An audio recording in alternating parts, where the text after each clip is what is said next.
Well, I think I speak for everyone when I say, how fucking hot has it been today? Jesus Christ. I think I've had about 4 showers. I've went through about 5 or 6 different sets of clothes. Honestly, been ridiculous here, and being stuck in this little tiny room as well, because the kids are downstairs. Their little bedroom's not well ventilated, so they're down there with a big fan. I'm up here with a little one. And yeah, it's been a struggle today. I'm not going to lie, but we will get through it. Shane, big up to you, my friend. Thank you very much. I don't know if it's as hot as it is over there in Ireland, my friend. But I hope you're well. I hope you're getting through it. No, big up for having me on. Of course, the Monday night. It is my favourite nightly show to do, without a doubt. And big up to everybody on the panel, of course, DJB, Normski, and yourself, and all the wonderful people in the world-class chat. No, it's not as bad here. It's not as bad here. It's kind of sticky, which I don't like. But up in the mountains, you get a nice little breeze up here, so it's all right. The only problem is that the whole front of the house is covered in ivy, which I want to get rid of, actually. But I think there's a fucking nest of bats in it because one of them flew into the room the other night and I had to catch him in a cup and fucking back out again. Sure, it's not. Sure, it's not. Junior's hanging out. Yeah. Is it Count Dracula? Count Dracula. Yeah. We were saying that the other night. It's one of the top gooners, man. I think Arteta's the head vampire, and he has all his little minions out trying to change us into the top gooners. Do you think they'll get me out of a job? Yeah. Oh, good, man. Yeah, no, like if you're watching the morning show this morning, the fucking mother-in-law broke both of her ankles today. She's living in Spain, so the missus has to fly out. I have to drop her into the airport at 5 o'clock in the morning. So, I had to leave at 5. So I said I'm gonna have to stay up. So I said I may as well do a bleeding watch along later for the 2 o'clock in the morning match. I may as well get something done while I might. But we were meant to go to Germany in 3 days, and we can't go now over for a wedding. So, but look, shit happens. As I said to my missus, she was upset. I said it's not the heart and it's not the lungs. It's an injury that can heal. And as I said, according to the top gooners, if you have a grade 3 hamstring, it goes back twice as strong. So I said maybe it'll grow back twice as strong. Apparently injuries can. But joking aside, listen, shit happens. Has to be dealt with, and it will be dealt with. But look, looking forward to getting some football talk and having a good laugh. That's what we always do. Yeah, come on. And obviously to a swift recovery for her as well. You know what I mean? Come on. Family in it. Do you know what I mean? JB as well. Have you managed to cope today? Oh, it was a hot one in work today. This afternoon, I had to go in this afternoon, reluctantly. Yeah, it was hot. It was scorching, my friend. It was absolutely scorching. But yeah, drunk plenty of water. That's all you can do, isn't it? Try and stay cool, drink plenty of water and stuff. But I'm sitting here now and got the fan going, but it's still hot. But it is what it is. Hopefully, it won't last for too long. But yeah, no, all good. All good. Just my head's been all everywhere lately. I've had so much going on lately. I'm sort of doing stuff and forgetting to do stuff and forgetting to this is done. And you know how it is sometimes, my friend. And then all the while I'm worrying about Arsenal. All the while I'm worrying about this football club. When are we going to sign? When are we going to do this? When's this tomorrow? They all come in tomorrow, DJB, apparently. The top gun has said the 1st of July. Apparently so. First of July, Zubamendi, everyone. Cesco, 7 players on Zubamendi. Yeah, the barbecue's lit. The burgers are on. Let's go. 2 hours and 42 minutes away from a 10 out of 10 window, by the way. Yep. 10 out of 10 window. They're all coming tomorrow. And tomorrow is only a few hours away. All coming tomorrow. They'll all be there, mate. Cesco's rocking up. Gawkarez and Cesco. He's coming in there. Rodrigo's coming with Ismail Eberici, has he? Yeah. He's coming over there. They're all here, mate. Yeah. Eze's coming now. He's got an invite. Ato as well, yeah. Norgard. Yeah. Even Timber's bringing his brother. Why not? Yeah, Gawkarez is going to show up. He's booked his Uber. He's coming as well. Everyone's coming. £600 million deposited. Midnight. Come on. War chess. We all know found it. Kepa Jackson and Mad Wakey. We all know that's what it will really be, man. Kepa Jackson and Mad Wakey will make it a round 10 for Chelsea rejects. Come on.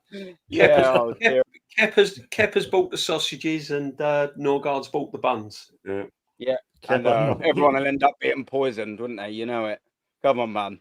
A bit of dodgy pink sausages. Pause. Normski, how you doing, my friend? He'd be dropping them on the ground the whole time. Sorry. Yeah. I'm all good, man. Just absolutely boiling at the moment over here. Great. I couldn't sleep. Literally got the fans on, just blowing hot air, mate. You know what I mean? Just like Arteta, just hot air. Get me? So it's just one of those things. As I say, I'm waiting. He's waiting for that one, isn't he? You've had that Man, no, you have a fan in your head. Forget about, man. It's the top corner. He's an Arteta fan. Yeah. No, but I'm waiting for midnight. I'm staying up until midnight because that's when Cinderella comes to the ball. So let's see what happens. Yeah. But big up With to all the of our chat, signings. the world-class chat, as Aaron liked to say, and big up to the panel, DJB, Sean, and obviously, big up everyone. Big up. Mr. Aaron, right? You know what I mean? Come on, man. No, pleasure to have everyone. And hopefully everyone's day's been all right, man. Like I said, everyone's been staying hydrated and all of that. But also actually have made a signing. And Dan Potts bloody ran with it just before me because I wanted to start off with him. So it looks like I'm going to rip him off. But it was my idea. Arsenal's made a signing, and it's a good one for all the matchday fans. We've finally got rid of Camden Hells. Finally got rid of Camden Hells. That's a decent beer, actually. It is a bloody good beer, mate. I'm telling you, it is a good beer. I mean, they're probably going to charge 12 quid a pint for it. But £7 a pint, apparently. Oh, they're keeping it at 7, are they? Because they usually up it by about 20, 30 pence, didn't they, a year? No, I think they're keeping it at £7 a pint because I think they want you to drown your sorrows after September when we've got no chance of winning the league, mate. Mate, honestly, like, just trying to drown your sorrows in that Camden Hell just felt like a further punishment drinking that beer, didn't it, man? It was just added insult to injury, wasn't it? That was just absolutely horrendous. But yeah, we have finally got an upgrade. I looked at it this morning. Yeah. It was the only thing I've seen Arsenal make me happy about for about 21 years. I just thought, thank God, I can have a proper drink at the bar. But yeah, man, moving on as well. We did see a little bit of a 2 stars for the women as well. You know, putting a little bit of shame onto the men. You know, that's it. That's how it's done, ladies. Do you know what I mean, ladies and gents? Well done, ladies. Absolutely respect. Yeah, nah, buzzing to the girls, isn't it? Absolutely buzzing to them. They absolutely thoroughly deserved it. But obviously, I wanted to start off with the talk of the day because we got the old Fabrizio shit talking about Eze, and I just wanted to get everyone's thoughts on Eze because obviously, you know, even though it's not a done deal, Fabrizio Romano, when he says something's happened, you know, we know we're starting to get into the higher hoods of likeliness. You know what I mean? We're starting to knock on them doors, and it's sort of a couple of questions I want to get your opinions from the boys as well. I want to see where you'd play him for a start, because I'll say mine first. I want to play him at left 8 and then have another winger, to be fair. Maybe move him in a 10 if you switch out different positions. He can knock Odegaard maybe out the team. I don't know. But it's very much looking like we have definitely got solid interest in the guy. And they're saying also had a meeting with the agents of Eze over the weekend. It was an important meeting because Arsenal wanted to start discussions with the player side and eventual, obviously, conditions of the deal. Arsenal have all the information on the release clause, the installments, and the information, which is, by the way, I think 68 million for those who don't know, and the whole package. Arsenal are now informed, so they're all up to scratch. It just probably ended up taking them about 10 years before they actually get the deal over the line. It was quite a positive meeting. The player is not close to a move, but he would be open to joining Arsenal. Arsenal are busy with several other deals, but to add Eze, Arsenal are pushing and working quite strong on this one. And obviously, we'll come to Shane. What do you reckon on Eze, man? I love him. I know DJB is a big fan. We were discussing before about the signings that we'd want, and he was the first one we both said because he's the type of player like Cunha that I wanted, and I call him a give me the ball, I'll fucking do this type of player. You know what I mean? When things aren't going well, he did it in the FA Cup. He did it in I think it was the quarterfinals against. Might have been Brentford. I could be wrong, but me and Views were watching it, and Palace weren't playing great. In fact, they were getting hammered, and then they took a throw late, and he ran short, give me the ball, turned, took a few touches, slapped it in, said, "What were you worried about?" You know what I mean? That's the type of player I want. Where would I play him? I'd play him in the 10. But as it is always the case with this club and this manager, where we do what we do with someone and what we know will happen are two different things. He'll be played out the left wing. We know he'll be played out the left wing. He's not dropping Rice and he's not dropping Odegaard. So he'll be played at the left wing. The only thing that I think about this is I don't think this is an Arteta signing. So that is a big thing for me because I don't think this is an Arteta signing. I think this is a Berta signing. This doesn't seem like an Arteta player to me because I was in Deluded's chat today and he was putting up and there was a few lads on it and I was saying, look, will he be happy about tracking back all the time out the wing? And someone said, look, he plays for Palace. He's not afraid to track back. I said, oh, you misunderstood me. I know he's not afraid of it. But what our wingers do, tracking back, is more than any other position of any other team in the league. I'd wager a bet that they do more tracking back. The two wingers, especially for us, are relentlessly tracking back. So I don't mean I didn't mean will he do it? He will do it. Of course he will. He's got a heart. He's a good player like that. But it just takes so much away from him going forward that it will frustrate him. He will be played out the wing. I'd be absolutely stunned if we got him another winger and then the start of the season came and Odegaard was on the bench. Absolutely stunned. It's not going to happen, right? Unless he's injured or unless Arteta times his surgery so he sort of missed the start and he could do it without having to do it. He's wrong. I don't know. But he will be out the wing. The only thing that I will say is, like number one, I said it's a Berta sign, and clearly to me anyway, is that if Arteta is to get sacked early in the season, when a new manager comes in, he has a player that he can go, right, you're my number 10 now. You know, so I want players signed that when this manager gets sacked, that the next manager has some good players to use and not a load of scrubs like Cesco and the like, who we will get, by the way. It's if anybody thinks it's not going to be Cesco, I'm telling you, you're living in a fancy world. It's not going to be Gawkarez. But to get someone like Eze, to me, it's positive. Very, very positive. He won't be used properly under this manager, but I'm sort of looking ahead to hopefully him getting sacked and then a new manager coming in and going, right, Odegaard, you're on the bench until you sort yourself out. This is my number 10 now, you know? So it's a good move. I'd love to get him. He's one of the players I wanted. But will we get him? I don't know. I don't know if Tottenham came in. Yes, he's an Arsenal fan. Eze's an Arsenal fan. Tottenham came in. Yeah. But, you know, they'd be able to offer the same money, but they'd be able to also guarantee him you will play in the 10 and I'll build a team around you. So at his age with a World Cup year, would it come into his mind? I'm going to be played out of position. I mightn't even get a start all the time. And I want to get in the England squad. I don't know. I don't know if that will come into his mind, but I'm pretty sure he'll definitely consider it. What if I'm going to just be played out the wing and dropped? But he is an Arsenal fan. I think he would pick us. I suppose I'm just trying to find ways that it'll fall apart because we're so used to it. I don't like getting my hopes up with this club. I just do not like getting my hopes up with this club because they just always let you down. But yeah, for me to finish, be a massive signing. Player I like. And a player that would do well under another manager. What's a good point that you said there as well? And I actually think would make a slight difference, probably not a lot of difference, but some form of difference is the fact that he was at Arsenal before.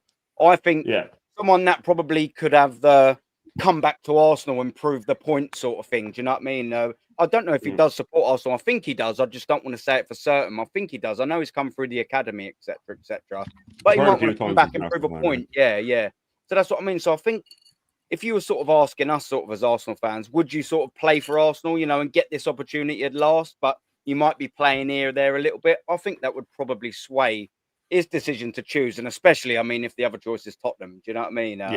We just hope he's got his head screwed on. Do you know what I mean? Innit? I mean, come on. We can't be having him winning more trophies at Tottenham, can we? What's going on there? We got to fix that. We can't be having that.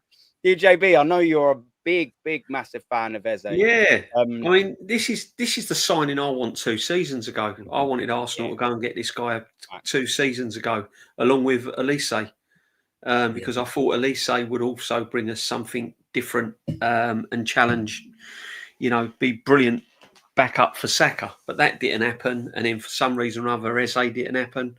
I would just let him go out and enjoy what he does. Play him in the 10, play him in an 8, let him have a little free roll in midfield.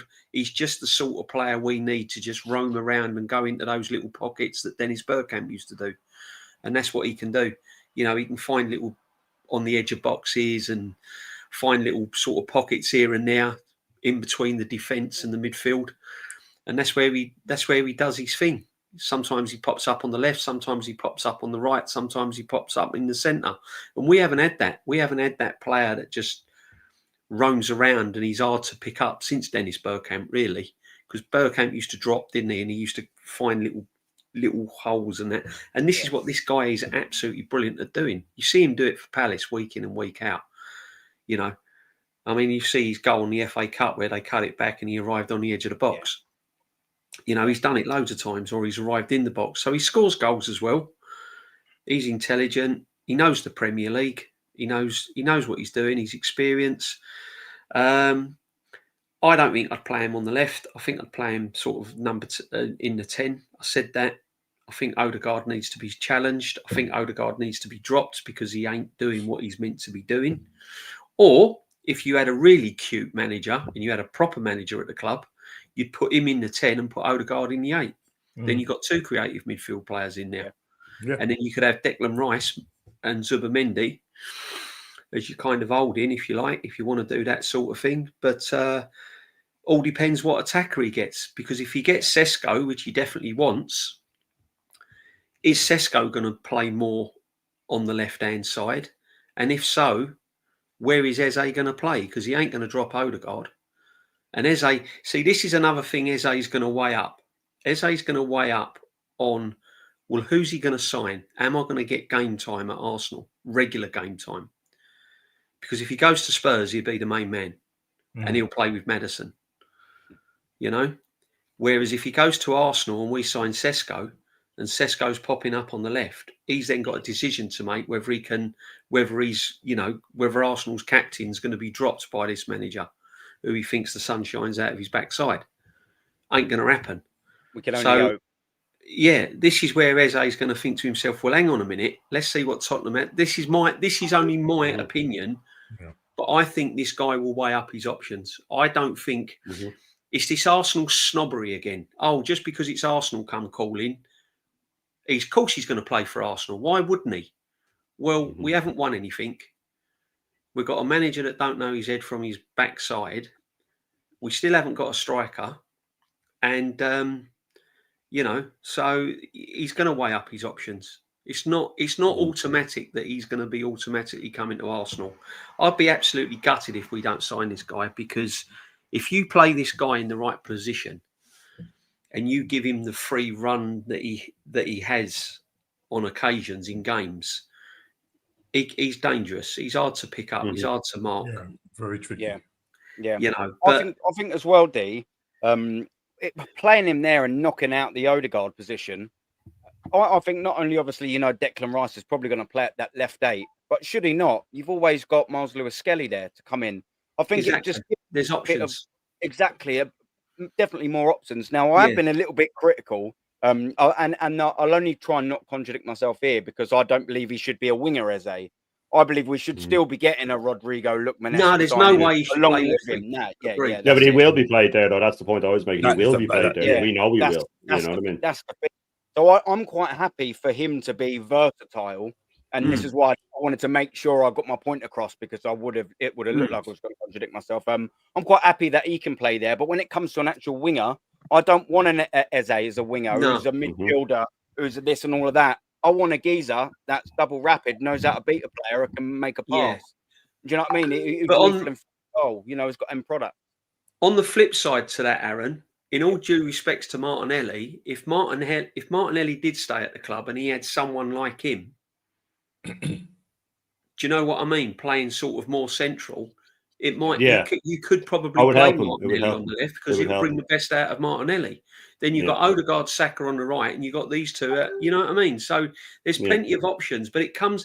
See, the problem is this manager is so rigid. He's so set. He'll have his first 11, DJB, and nobody else comes in. That's the problem. When we're talking about bringing Lewis-Skelly and stuff in, he doesn't think that way. Yeah. Our vision is just go and let this guy play. Where do you want to play? Play where you like. Vitinha type player. Yeah. Play in the centre, play on the left, pop up on the right. Just go and do your thing. Yeah. Leave all the donkey work to Declan Rice and Zubamendi's and all of that. You just go and play free. But that's our vision. Our manager's position is, no, you are on the left. You've got to track back. This guy ain't tracking back. This guy is not going up and down, up and down. He ain't going to play on the left. Yeah. If you say to this guy, right, you're going to play on the left, and you're going to be tracking backwards and forwards. Yeah. He's going to say, what's Tottenham got to say? And they'll ask this in negotiations, DJB, as well. His agent will ask everything. Where are you going to play him? How many games are you going to play? Yeah. And I know you want to move it on, Aaron, but I did just want to make a point as well, very quickly, that we're talking about who's going to play in the 8 and stuff like that. Rice is going to have to do more work than he's ever done with Zubamendi now. Partey he was able to handle that middle on his own. Yeah, Rice is going to have to be back there all the time helping him out, to the point where we might have to go with 2 6s, or a double pivot, if you want to call it that. Because a lot of people think that Zubamendi will play a bit further forward. He won't. He'll be in the 6. He's there for the keeper to roll it out to him.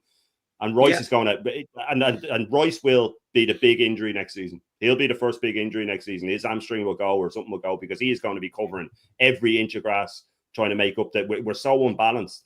And I did want to finish on this. I know you were moving on. The Eze thing you were saying about being let go by Arsenal. I wonder if that could work on the flip side as well, where he goes, "Fuck you, you let me go when I was 13." Yeah, exactly. You never know, do you? To be fair, you just don't. You could hold that grudge, man. Yeah. You know what I mean? Yeah. You held the grudge for 15 years, Aaron. You know what I mean? I did, yeah. Do you know what? I'm happy to tell this as well, yeah. He's got to play. Simple as that. I'm happy to tell this, yeah. So years ago, I was only about 13, right? And this geezer randomly threw an egg at a party and it hit me. And I was like, oh, all right, I'll find out who you are, you so-and-so. And I found out who it was. And 15 years later, he tried to come on and say hello to him. So I'm fucking, no, I'm not even going to say it. Yeah, but he got his comeuppance, 15 years. Yeah, I was like, there you go, you fucking wanker. That's for the egg. You're the same age as Eze when he got his heart broken at 13. That pain doesn't go away, man. That pain does not go away. I'm even now. Go away. Here you go. Hands up. Come on. There you go. Go away now. Don't talk to me. Yeah. Well, I don't care. I'm a little bit petty like that, but you know, what goes around, it comes around eventually, doesn't it? You know, but yeah, enough of that. You know, I'll bring Normski in now because I want your two bob on the Eze thing. Yeah. Listen, if we could get this guy, I'll be absolutely over the moon. But as you say, I think everybody's saying that, you know, with his creativity and his free, you know, just the whole thing about it, he's such a free spirit. And I mean, I remember watching him in a few games, Crystal Palace, especially when he was playing with Lise. And he, a lot of the times he used to come off the bench, but when he came off the bench, he would make a difference in terms of he's just so skillful, you can't pick him up. And I think the worry for me, as you say, if he's coming to play under this manager, he will take all of that away from him in terms of his creativity and free spirit. And it's just going to be a case of you work hard. I want you up and down the wing. Same thing that happened to Martinelli. Same thing that happened to Saka. They lose all of that. But sorry about that. Yeah, I mean, for me, if we could get him, play him either in that, I was just saying, if we could play him in that 10, you know what I mean? But we have this conundrum that, you know, you've got players like Havertz, you've got players like Odegaard who Arteta won't drop. And as Aaron was saying, look, he could possibly play out on the left because that's what Arteta would do. Yeah. But I like what Sean was saying. Sean. The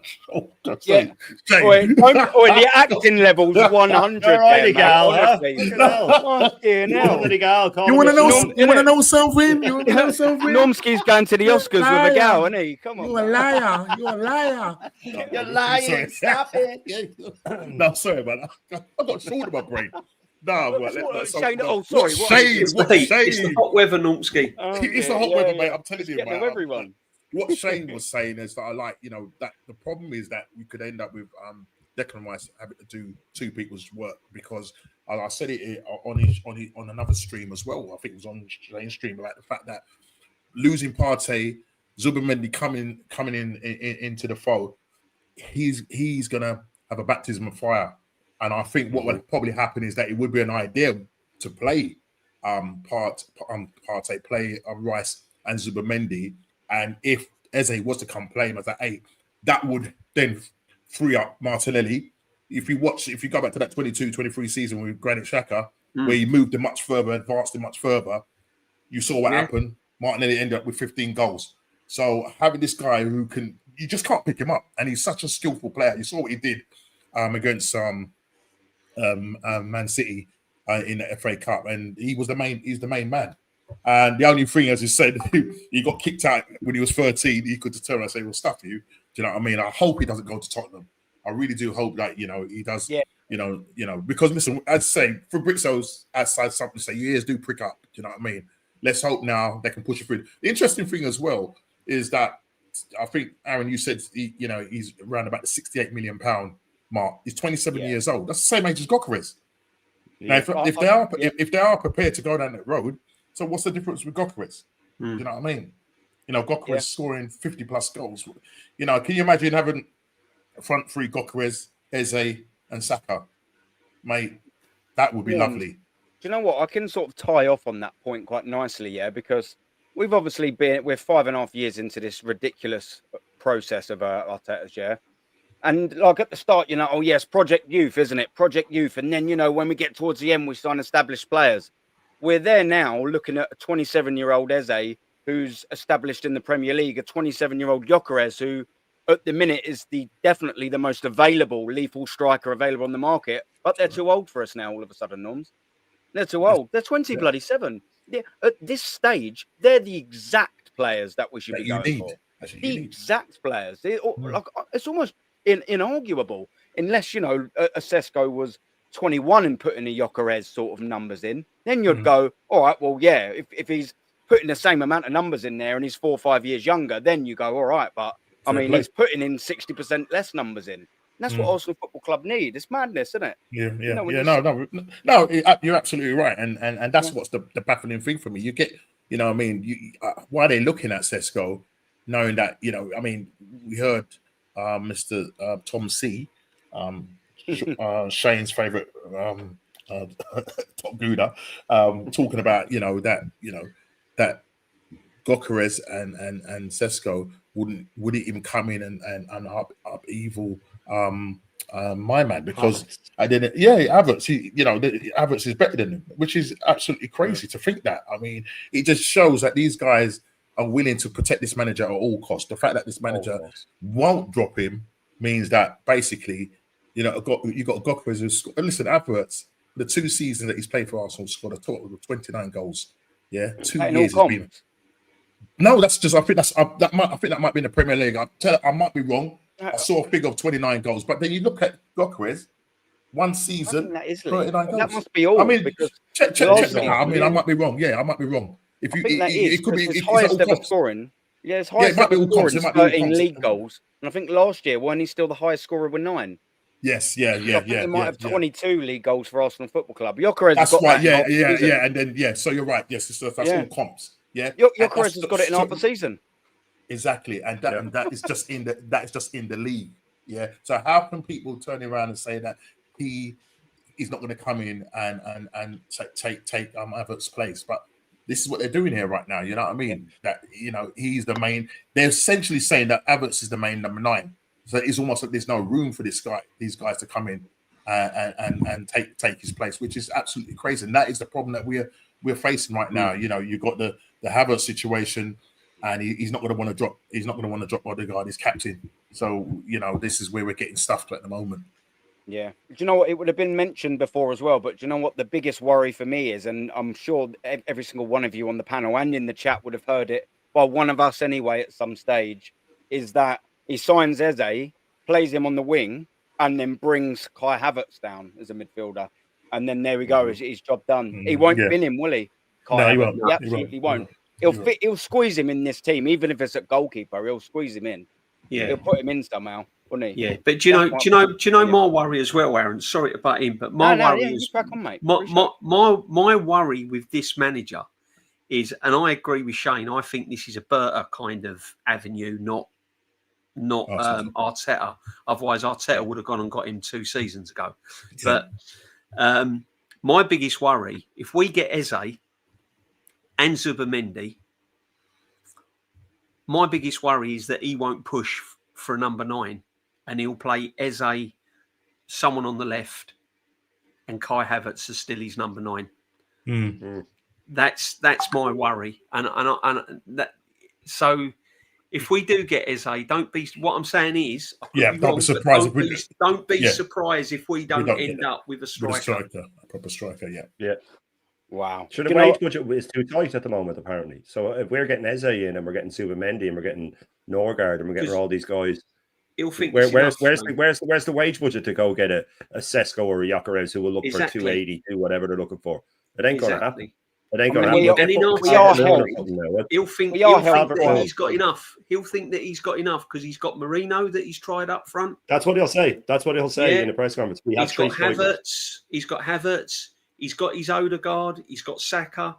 If he brings in Eze, don't be surprised if no striker rocks up. Yeah, I was saying that the other morning, DJB, that I can see him in the press conference now getting asked at the start of the season, how can you go into the season without a striker? And they go, what? We have 3. We have 3 strikers. What do you mean? We have Jesus, we have Havertz, we have Marino.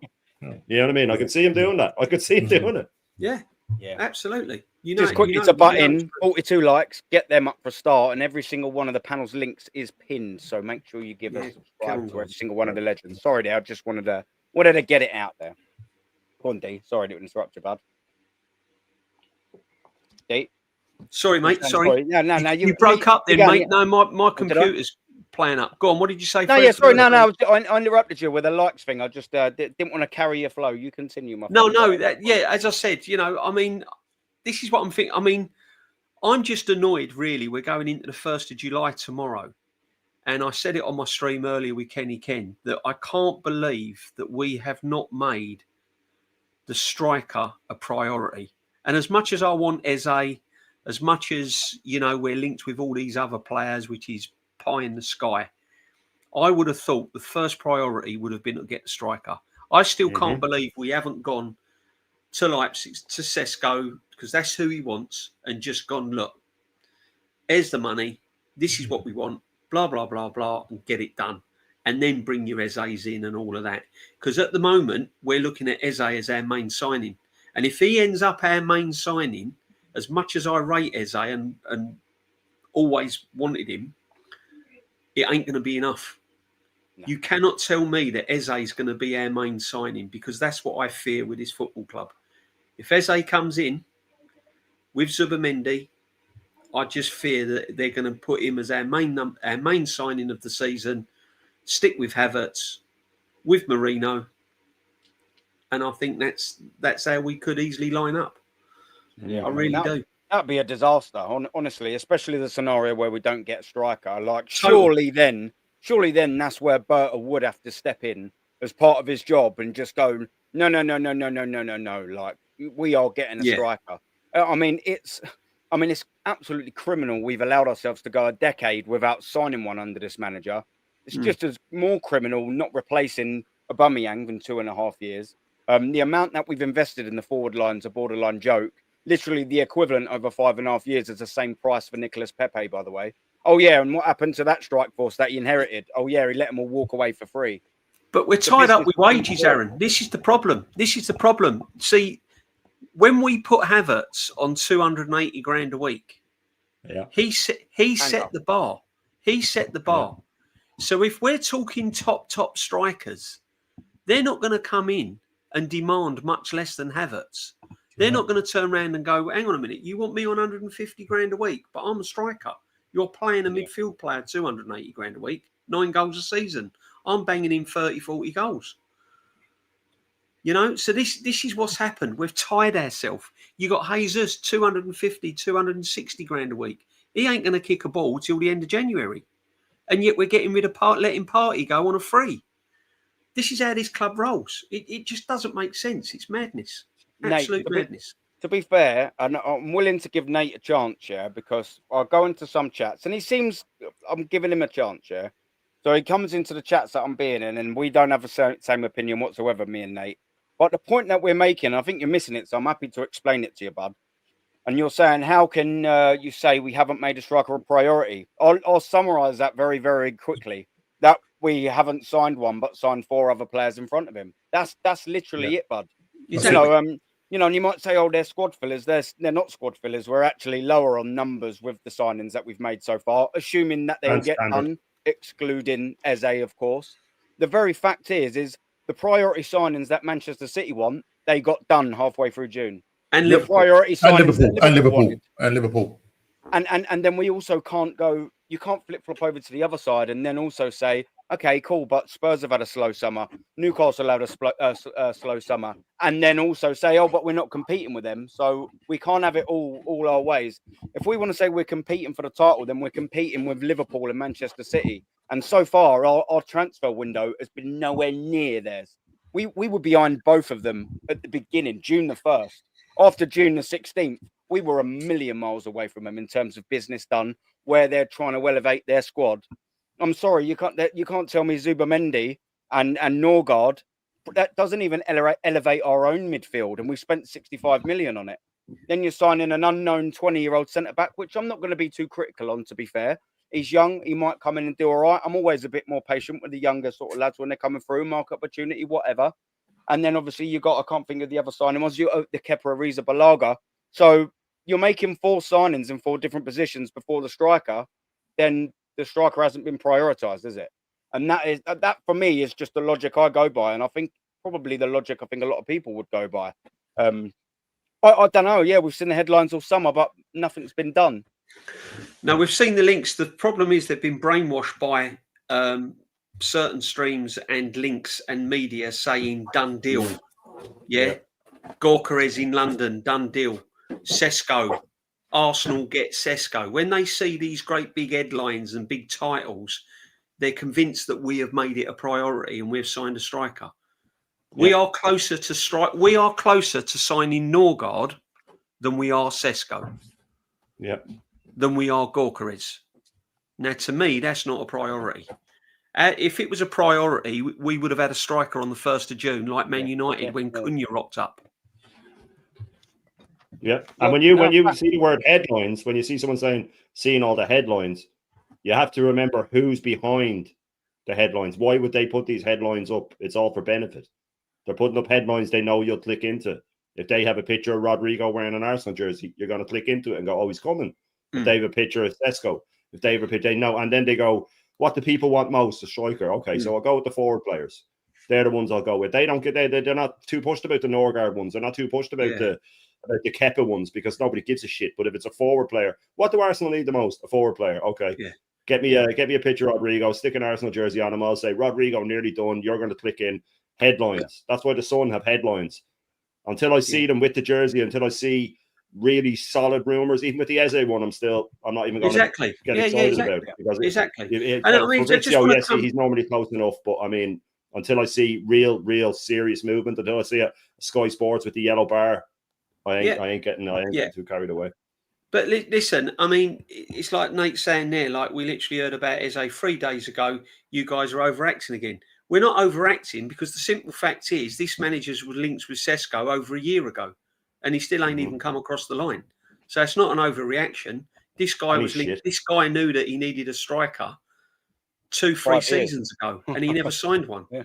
So it's not an overreaction. Yeah, exactly. Eze 3 days ago, we're not overreacting. It just looks as if it's more likely than a striker at the moment until he's actually officially signed. But no one knows. Do we not have all these headlines last summer, though? And in January? And the summer before? And the January before? Did we not have all these headlines the whole way through? We're going to get this guy. We're going to get that forward. We're going to get that striker.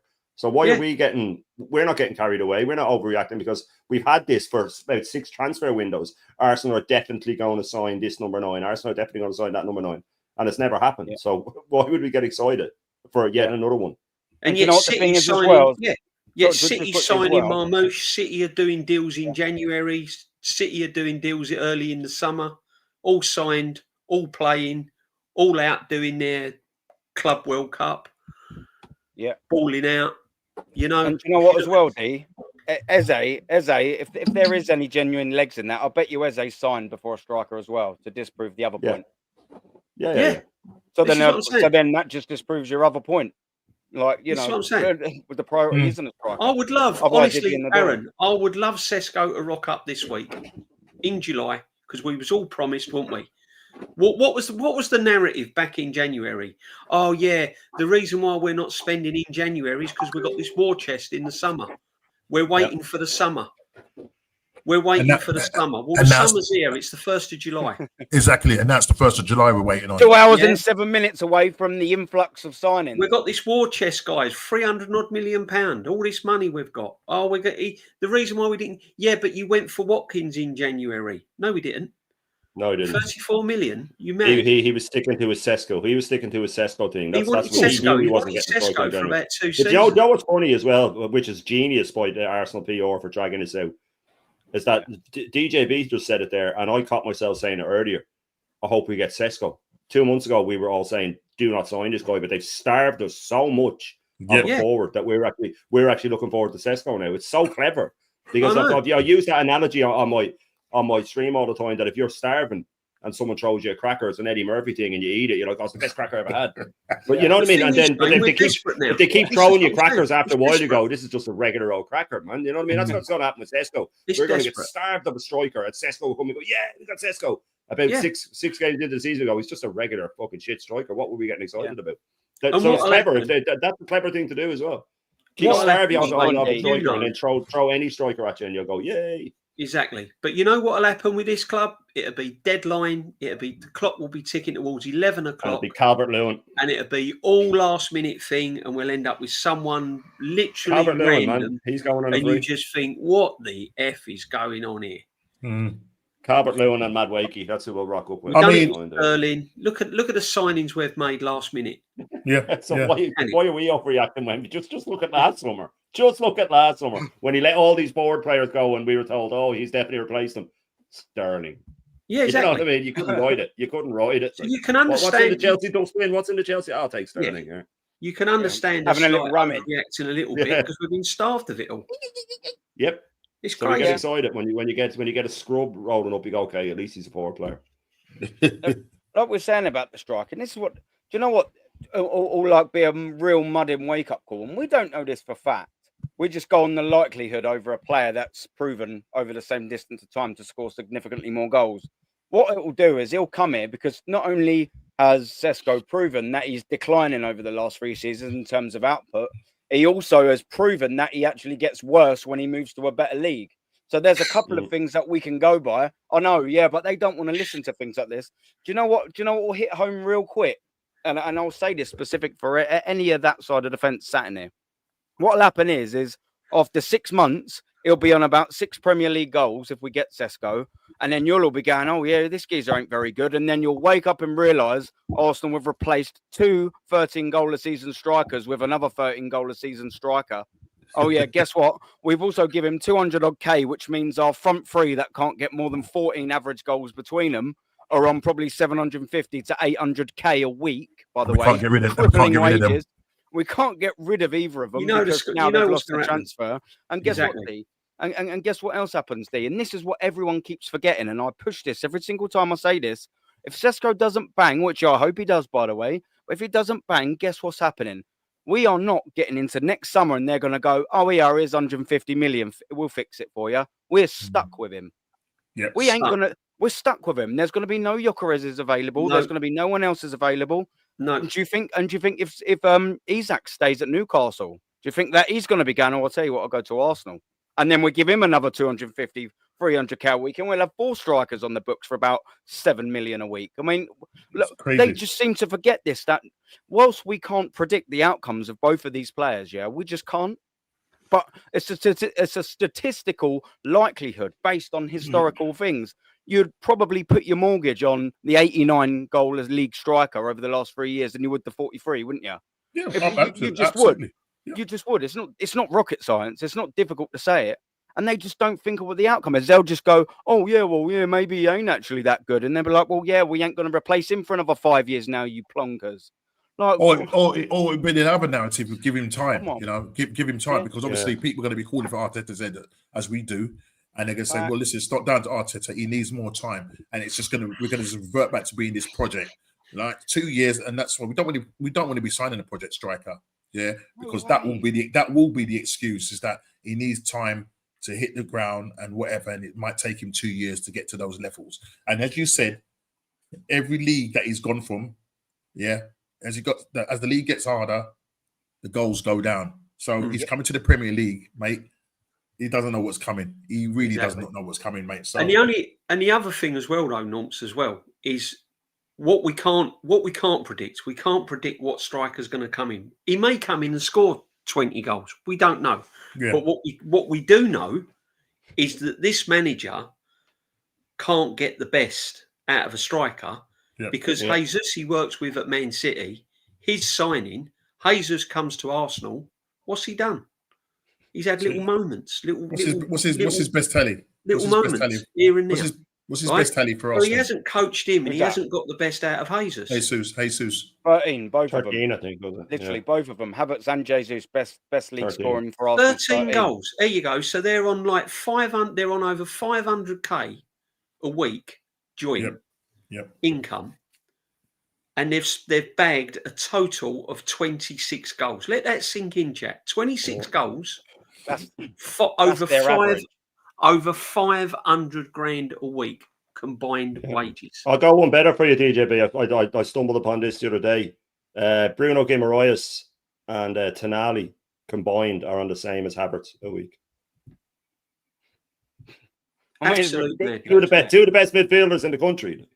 Two of the best midfielders in the country combined are on the same. And if you throw Joel Linton in, because a lot of people would say that three is the best three in midfield in England. Maybe Liverpool now with Birds. We have to see how he works out. But those three together.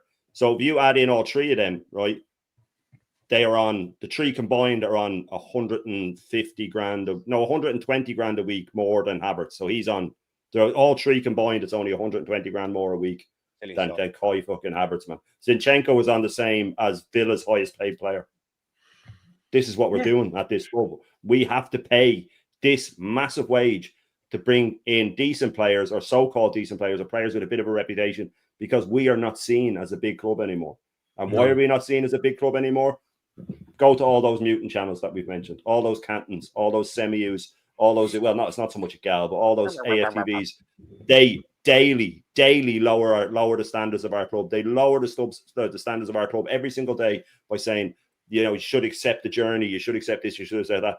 And I've said this before and I'll say it again. They do not get to get mad when Cesco wants a buyout clause, because they have caused this, man. They have caused this club to be seen as a middle-of-the-road club. And they don't get to hide it. I saw Canton today. Norski sent it to me, and I was watching a bit of it where he was saying that if I was a Chelsea fan, I'd be disgusted with the transfer window so far. Really, João Pedro, the Lap, the sign. I said they'd sign another striker as well when they got the Lap. They're not going to settle on that. We're taking the players that can't get in their team. And he's saying that their transfer window has been a disgrace. And then he started stacking up the players we're linked with next to the players they've signed. Oh, well, is João Pedro Rodrigo? Is he? We're not getting him, mate. What are you doing? Why are you lying? If you turn that, Shane, right? What top club? What top 6 club? All right, well, top 8 club in the Premiership would take Jesus, Havertz, and Marino. None. Liverpool. And you know what? Why you have to flip it as well? Chelsea wouldn't go near them. No, top 10 would. Even Spurs wouldn't sign Havertz. Spurs wouldn't sign Jesus. No. Aston Villa wouldn't. Yeah, and then another thing then, what other top 10 club, if they signed Kepa and Norgard, would these top gooners not be laughing their arse off at them? They'd be all over social media saying, moving like a tin. Would have signed Norgard, mate. Norgard. Yeah. But when we signed them, they picked them up. When we signed them, they call Norgard a search and destroyer, and he wraps the ball well. Come on. That is it. Now that we've got him, we have to justify why we got him. And it's all down to business, good business, whatever you want to call it, wrapping presents at Christmas, you name it, that's what they want. Yeah. Justify mediocre players. But how have we got to a situation, right, where this guy has been in charge he's going into his 6th year. He has spent all this money, £750 million, and we've got a squad depth that's absolutely on its backside. I mean, where's the challenges for key positions? We've got no strength in any department as backup. In all these years he's been at the football club. And then you're telling me that Norgard is sufficient enough to come in and replace Thomas Partey. He's replacing Jorginho. That's the way they dress it up. He's replacing Jorginho. Jorginho's still a better player than. Would Norgard get in the Flamenco team? No, he wouldn't. It's madness. Absolute crazy. If both of them are on the market now, who would you have? Just in it. No one's going for Norgard. I didn't realise that when they said, when we get into the Champions League, they said we're going to be signing championship players. Championship players, innit? Do you know what I mean? I'll give you an example, guys. West Ham are heavily linked with Harvey Elliott from Liverpool, who's an absolute baller. Right? Yeah. And West Ham United are heavily linked with Harvey Elliott, right? Why can't we go and get him? No, Palace are getting Diamandi. One of the most sought-after centre-backs in European football. They're getting him. Liverpool are still linked with Gahey. That's looking solid as well. That's looking solid. Who have we got? Crazy. We've got Mosquito coming from Valencia, who's like, a prospect. And we will wait until the season starts to start talking to Saliba about a contract, and he'll go, But I've already told you I'm unhappy here. Oh, God, there'll be a big scramble around to try and, you know what I mean? Like, if he wants to leave, just sell him now. Sell him as quickly as you can. If he's humming and hawing about a contract, sell him now. It'd be sad to lose him. Saliba's what I think he's absolutely. I don't think he's world class, but he could be under the right regime, if you want to put it that way. But sell him now and start moving to replace him quickly.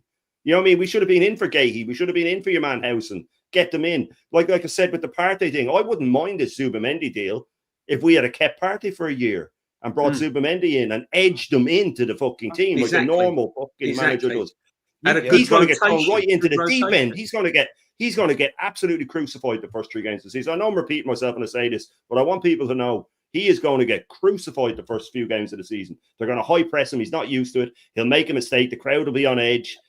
And he's in such a dangerous position as well because he's been brought in just for Raya to do that little 5-yard rollout. He's going to take it. And in Spain, he's used to having all the time in the world to turn. He's going to get smacked. Amarin's going to say the second he gets the ball, you close him down. Leeds are going to come to the Emirates. They're going to low block and they're going to say, you push forward, break that low block. As soon as Zubimendi gets the ball, close in on him. And then the Liverpool's high press, the greatest in Europe, the best high press in Europe. He's going to get eaten alive. He should be on the bench for all those games with Partey. And Wenger should be saying, watch him. Yeah. And then he comes on with 20 minutes left. He needs to be on the bench when he came in. And another thing, it's funny how they're not mentioning Merino all of a sudden. Oh, no, he's gone. What a waste of money he's going to turn out to be. Now Zubimendi's coming in. What was the point? Where's Merino going to fit in? But it just tells you all you need to know about this midfield. Yeah. That's what I was going to say.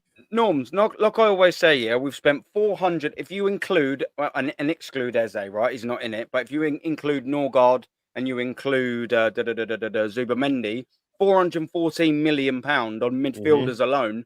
And what we've got to show for it is Odegaard on the right-hand side, who's regressed for the last 2 years. We've got Zubimendi, who's never kicked a fucking football in England. And you've got Declan Rice out of position. 440 million quid, and that's what he's been able to muster up. It's ridiculous. Yeah. And that's even if he settled on a starting midfield. Maybe he hasn't even settled on it. He still might not even know his starting exactly. Midfield. Well, he did that with Havertz, didn't he? He did that with Havertz when he brought Havertz first to the club. Yeah, he brought him in for the Xhaka position. Yeah, that didn't work out. And he was asked after in the post match after the pre-season. He said, "Well, so what have you got planned for Havertz?" Well, at the moment, we're not too sure. I'm not too sure. Oh my God! Yeah. How can you spend £65 million on I don't know what you call him, right? The donkey. Come on. You gotta go with it. You know what we're gonna call him.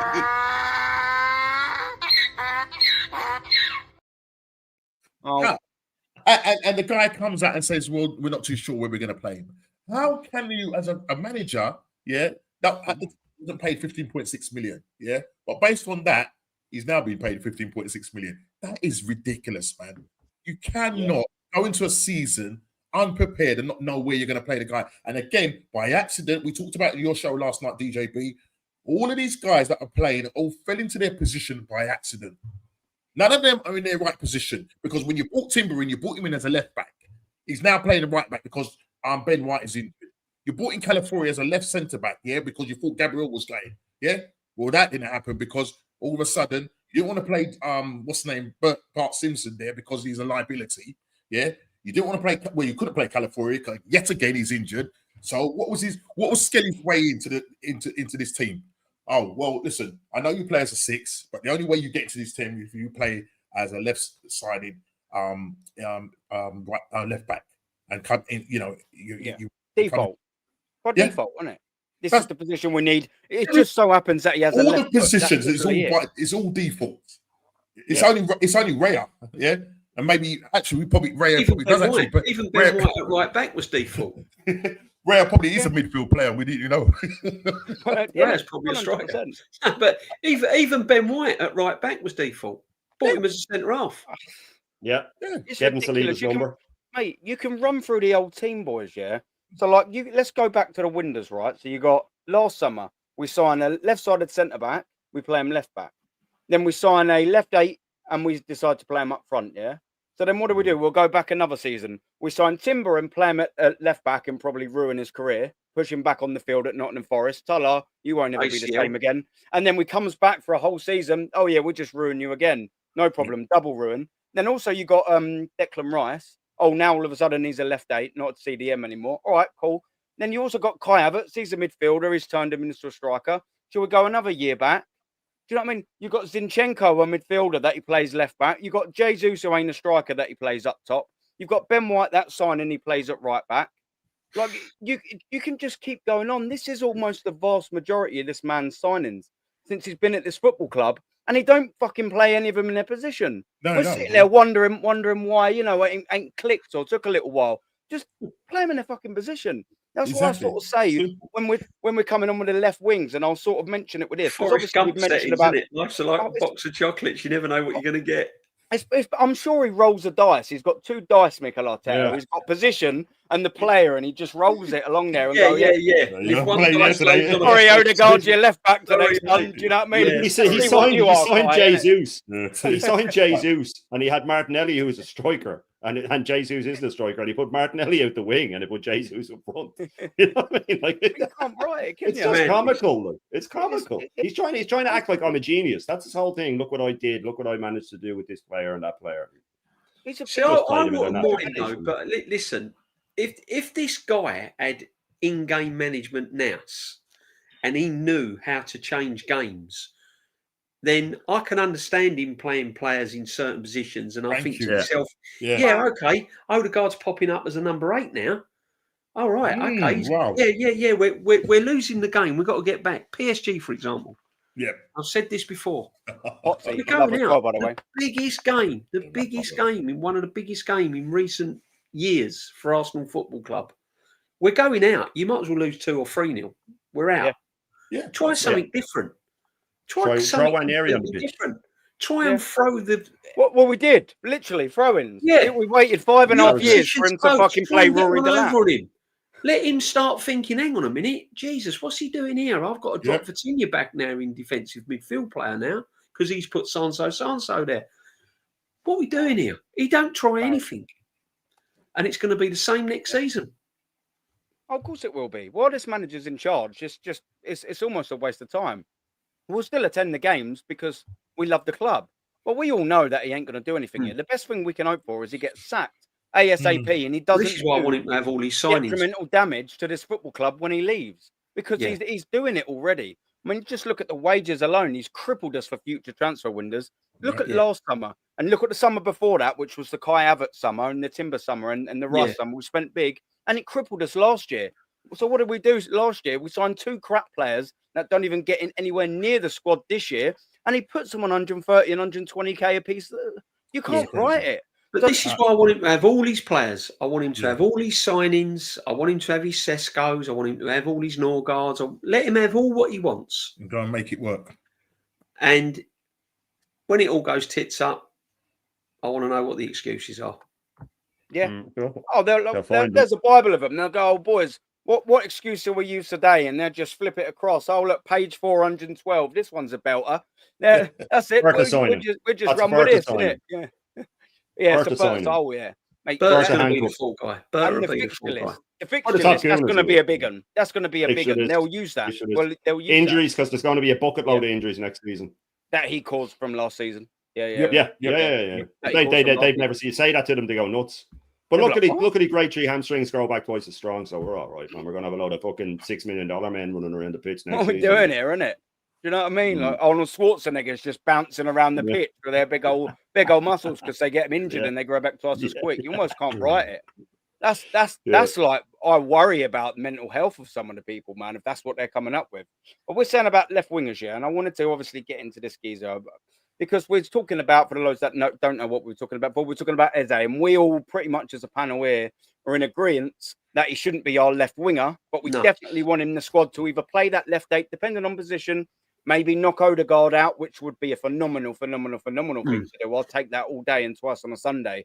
Get him out of his position 150%. So he's there. But when I sort of say about a winger and a striker, I don't want a Swiss Army knife of a winger. I want a specialist left winger. I'm fed up, absolutely sick to death of us signing players that can play in 7 positions. I just want us to go out there and get a proper winger who can beat the man, who can make probably the right pass more times than not, We love Martinelli, I do, but I'm sorry, you've regressed over 2 years. And the worrying thing with Martinelli is he does some hard work when it comes off. And what happens? He hasn't got the final pass, has he? He hasn't got that finish. It's not good enough to get Arsenal over the line. So obviously we're going to talk about a bit of Rodrigo. And, I think it's a pipe dream. I think we all know we ain't going to get him. But, like you keep sort of reading bits and bobs about him. Shane, man, what do you reckon? He's not coming, is he? But he's exactly what we need. This is as Sam would say, a floor raiser. Yeah, no, he is. But like me and DJB have said many a time, it doesn't matter who you get attacking wise under this manager. You're not going to get the best out of them. You're going to get 70% out of them. Like, I don't mean to, but we've seen it with every single forward player. They'll say, Saka's being great, but I'll always say that if we had had a Hansi Flick or a Wenger or something for the last 6 years, Saka's numbers would be twice what they are. And I'm not a big numbers man, but he'd be playing with a lot more freedom. He'd be playing like Salah was this year, total freedom. But this isn't happening. There's no way, shape, or form where this is happening. If he does a press conference tomorrow and says, yeah, look, I want to leave, I'm not getting played enough, I want to transfer, Bayern, who are meant to be looking at Martinelli, will just go, forget him. Yeah. We're going for Rodrigo. Why sign the wish version when you can get the real version? City will come in straight away, boom, snap them up. Liverpool will probably, their areas will probably prick up with that as well. Not that they need him, but you never know. But he wouldn't come to us. Why would he? Number one, there'd be other teams that could offer better wages, i.e., again, Bayern, City. Those clubs will get the best out of him. They're bigger clubs. They'll win shit. I don't see any situation where Rodrigo comes to us. I would be absolutely flabbergasted if he signed. Number one, Wenger. Arteta wouldn't know what to do with him. Wouldn't want him for that reason alone. That's why I think he doesn't want these Gawkarezes and these guys with great records or great reputations. Because if they don't hit the ground running and play to somewhere even close to the standard they're known for, then questions have to be asked to him. If he's doing it with scrubs like Havertz, doing it with scrubs like Martinelli, doing it with Trossard, people go, oh, amazing, he finished second with all these guys. We signed, by the way, not Martinelli, but the others mentioned. So he doesn't want these players because he'll be found out. Does not want these players, he'll be found out. I don't see a world where Rodrigo comes to us. I'd be absolutely stunned. Absolutely stunned. Yeah. I think wages wise, we couldn't afford it. He wouldn't want to come. Why would he? Why would a player that would be one of the most sought after players in Europe, if he became available, want to go to a team that hasn't won anything in 5 years? You know what I mean? Oh, but we're Arsenal. Yeah, but sorry, our standards aren't that anymore. Our reputation is in the bin. I've never seen it this low. We have no stock whatsoever in the transfer market. And it's all, again, thanks to those fucking channels and the Arsenal PR machine and the way Arteta talks about us in press conferences, where we've come from, guys, and all that sort of stuff. And, oh, we want to be best of the rest, guys. Is that how he's going to sell it to Rodrigo? Is he? Do you want to come here and be best of the rest? Come on. I don't see it happening. I'd love it. I'd love it. Sanchez, wouldn't it, if we did get him in? I don't think he's that good, but it would be that sort of standard. It'd be that sort of. What I mean is, yeah. It would be that sort of, it'd be that sort of feel around us. Oh my God, all the jerseys would go through the roof, and every kid would have a Rodrigo jersey and all. I get it, but I don't see a world where it happens. I really don't. No. Yeah.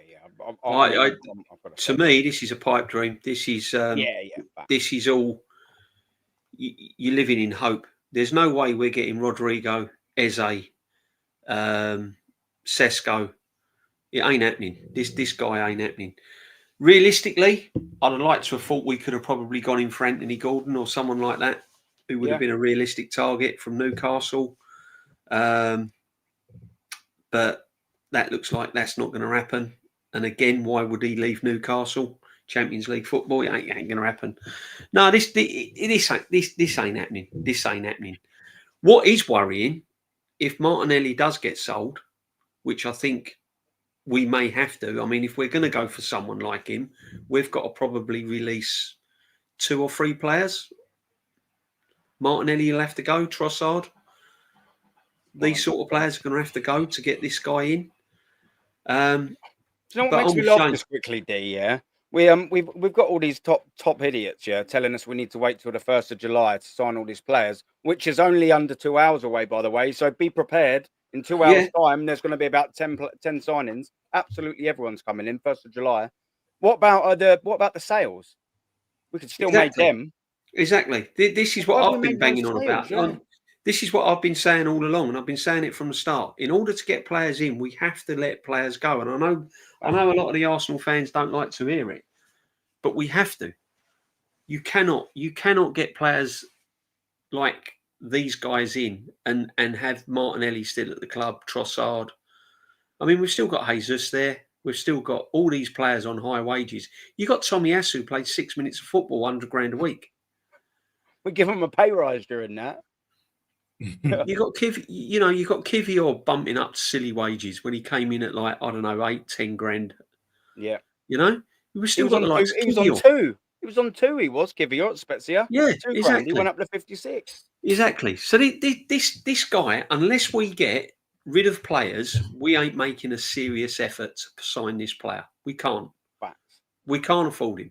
And even if he was available, he ain't coming to Arsenal because we can't afford him. Simple as that. We can't afford him. So I don't know where we're getting all this war chest from, and we've got loads of money to spend, and all this money we've got to spend. We haven't. We've got a manager on £15 million a year. Mate. Cronkies have already given him 750 million. By the time this window's shut, he's owed over £1 billion, and there's not any other department that's got backup in it. Where's the sufficient backup? Timber gets injured. You've got Ben White playing now, who's carrying an injury. Saliba gets injured. You've got Kivior. Saka gets injured. Wanyeri, who we don't trust, he don't play.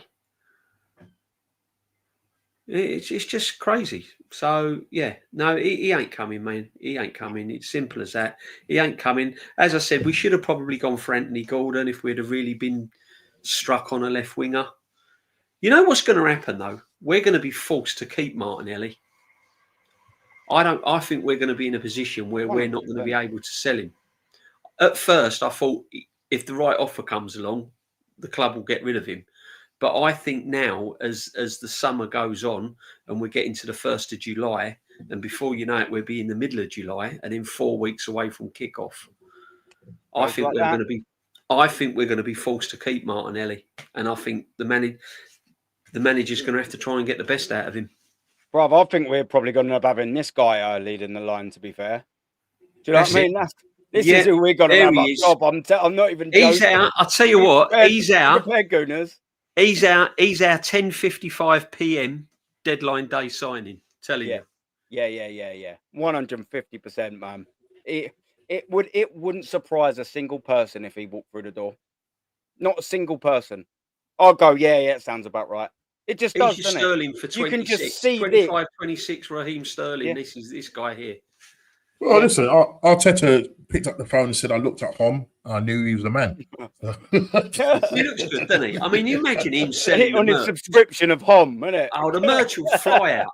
He'll be the merch signing, won't he? Can you imagine the merch? It'll fly out, won't it? Oh, Arsenal male skirts, wouldn't it, mate? Yeah, the thing is, in the next game, you'd see all the Arsenal fans marching up to the Emirates Stadium, all in their little schoolgirl skirts with a red banner on it. The merch this guy will sell. He'll sell all your tops for you, your hoodies. Yep. What are we doing? What are we doing here, man? Yeah, what are we doing here, bro? Man. That as crazy as it is, that could be the deadline day. As I say, because as you say, DJ B, I think you said it along that we could only probably end up getting 3 players. Realistically, 3 to 4 players, and the way we're sort of juggling and the Cesco, the Gawkarez thing that's happening, I think Rodrigo is a pipe dream. You know what I mean? That you're talking 90 million euros upwards. And you're looking at Eze. You obviously you've got your Norgards and you've got your Keppers and stuff like those. So they've helped us to go and get these so-called top targets, but I just don't know if we've got the money, because we've had to end up doing Clara payments on the buyout clause for Zubamendi, so we've ended up paying more than what we was meant to pay for him.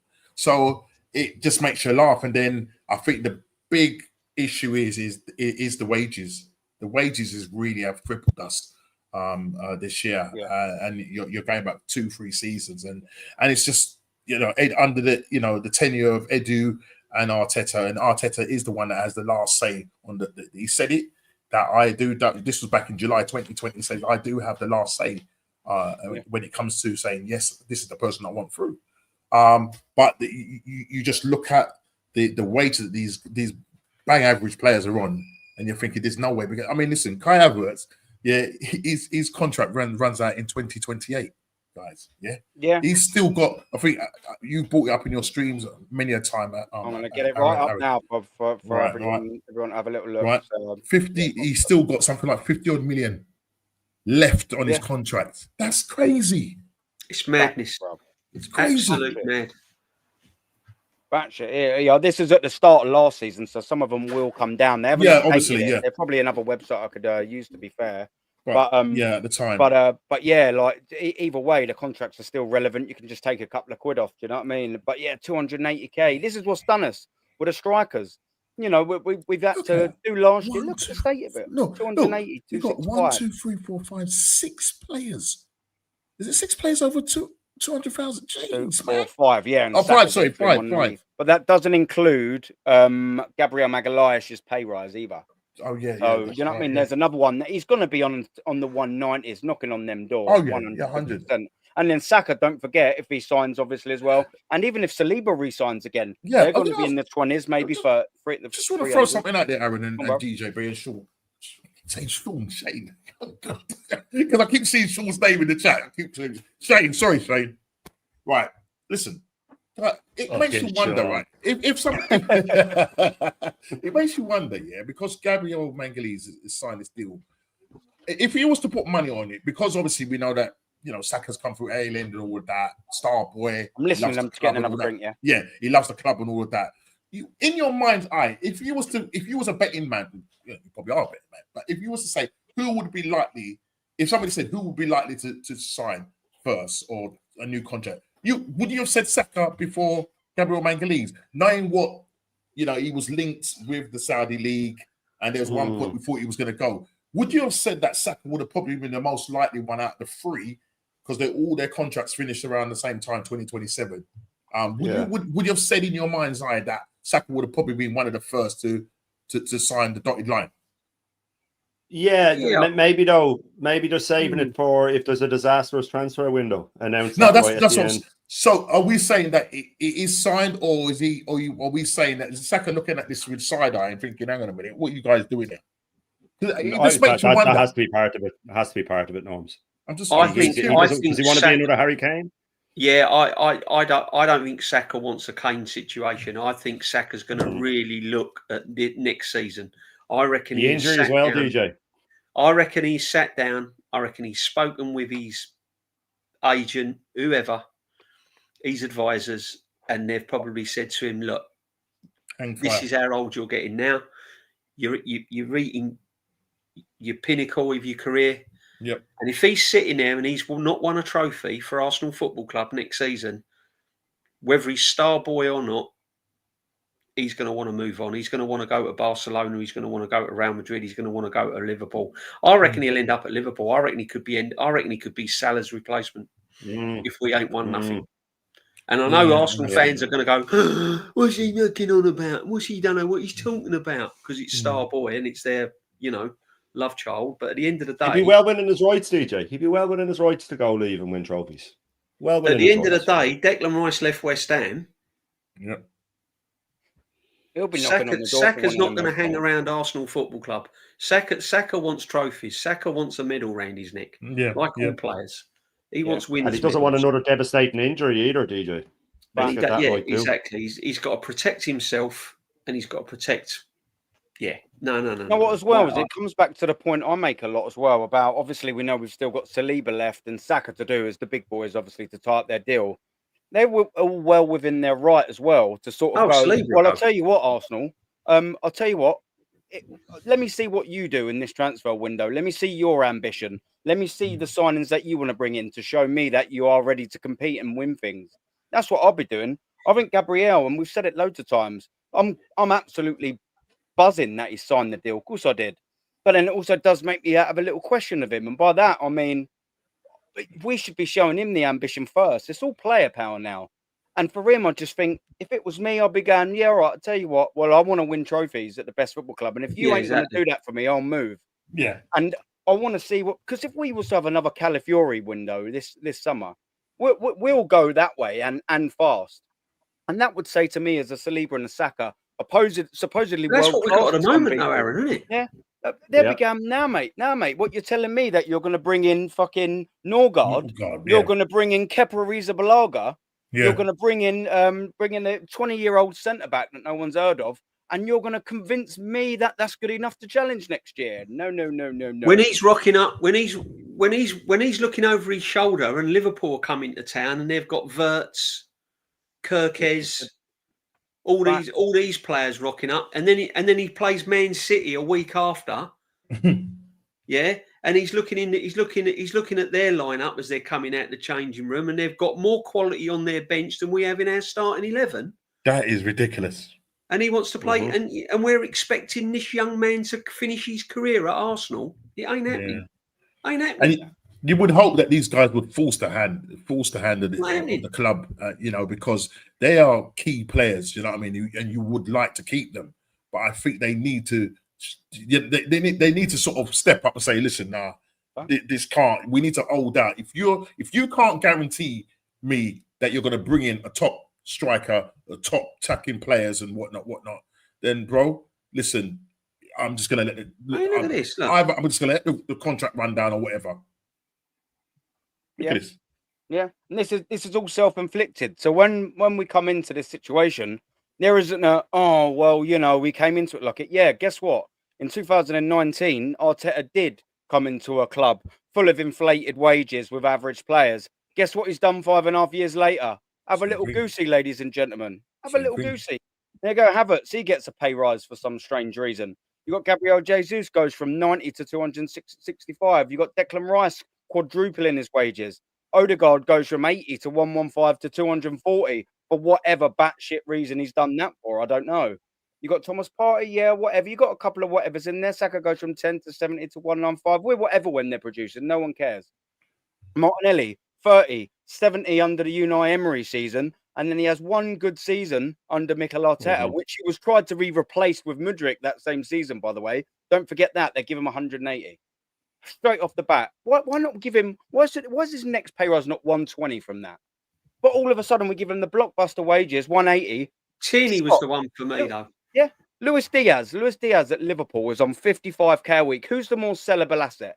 Luis Diaz at 55k a week or Martinelli at 180? That's the whole reason why Arsenal Football Club sell like absolute crap, because we've got a bang average to okay average, but their wages, they're Europa League players on Champions League wages. That's why we can't get rid of them. Look at the money we could have saved on it. Look at the money we could have saved if we'd have kept Tierney and played him at left back. Yeah. But just the and then, you know what? You have to add on about 100 grand each for Wanyeri and Skelly. What contracts have they signed? I'm sure they're going up to about 80 to 100 grand a week. It's going to be that, isn't it? I mean, we've been told that he's the highest paid teenager in Europe. So it'd be interesting to know what that is. So you have to add that into the wage budget. You have to add Norgard's new wages in. You have to add Zubamendi's going to be on, I think, 180 to 200. People are quoting that he'll be on 100 grand. Guys. Yeah, Aaron, you know the Kai. Aaron, you know the Kai Havertz. Where you've got previous club and wage. Yeah. So is that a combination of Bayer Leverkusen and Chelsea? Nah, that was just Chelsea. No, that's what he was on a week. Yeah. That's what he was on a week. So at Chelsea, he was on 250. Was he? That was the previous club. Yeah.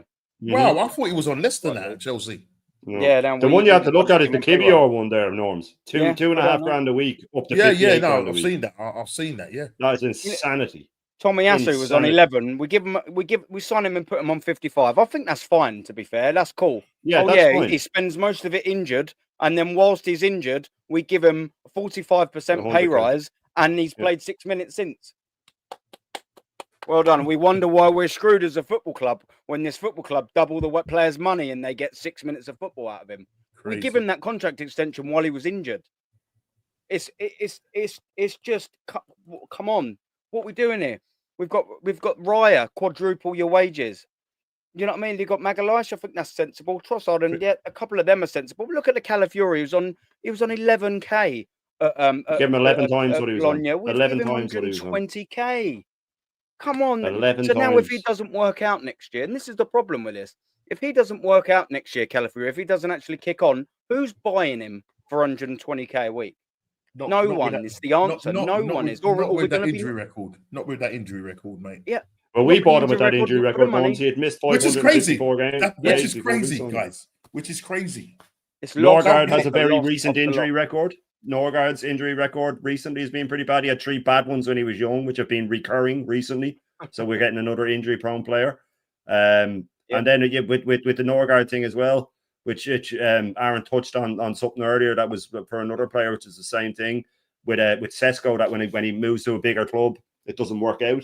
Norgard's the same. He was at a Danish club, went over to Germany, got his move when he was younger to Hamburg, didn't play one game, couldn't get his game for a season, went back to Brøndby, played there for a few years, said he'd go again to another big league, went over to Fiorentina, got 6 games in one season, couldn't cut it there, went to Brentford to the Championship, got them up, became part of the furniture, and now he's getting another big move when he's older with injury problems.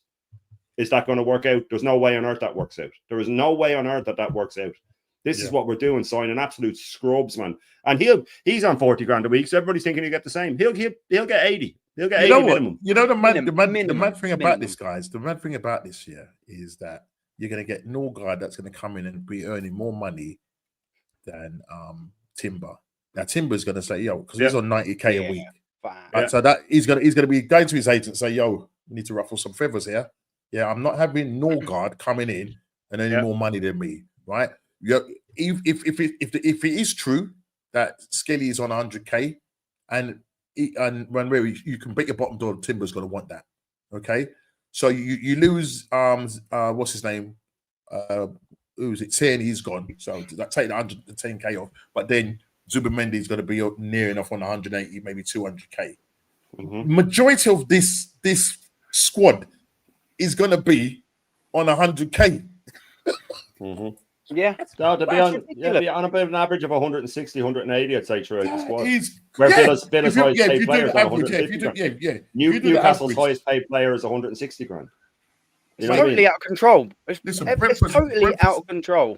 Brentford's highest paid player is Brian Mbemba on 43,000. Yeah.